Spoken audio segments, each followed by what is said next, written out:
აუცილებლად რაღაცა ყოველთვის ცხოვრებაში ხდება, როცა ვიღაცა გთავაზობს გართობისთვის, იმისთვის, ცნობის მოყვარეობისთვის, ამისთვის, ანუ ეს ყველას უდგება ეს ეტაპი.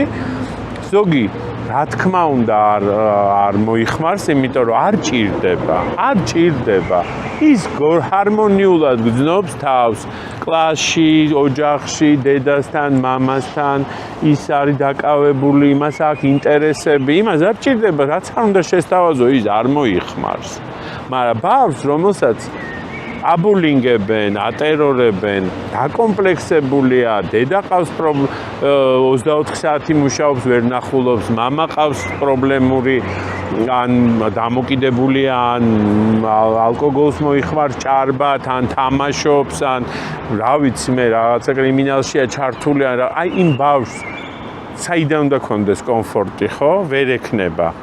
ვერანაირად, ვერ მისცემ შენ.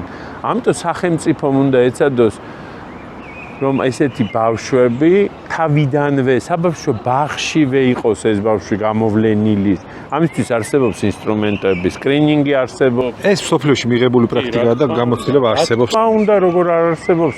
შეხედეთ, ჩვენთვის ჯანსაღი ცხოვრების წესი ყველას გონია. სპორტზე რო დად. ხო, ან რაღაც ბალახსო დარგავენ ან რაღაც ეგეთი. აი ეს გონია ჯანსაღი ცხოვრების წესი. შეხედეთ, ჯანსაღი ცხოვრების წესი არის დაწყებული სუფთა ჰაერიდან, რომ უნდა ვისუნთქოთ, დამთავრებული ფიზიკური აქტივობით.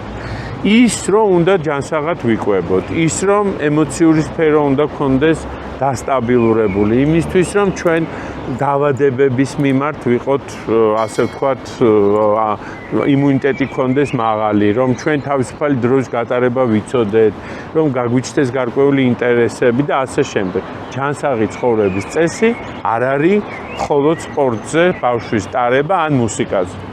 და 700 წრეზე, რომ ინგლისური უნდა იცოდეს, ის უნდა იცოდეს.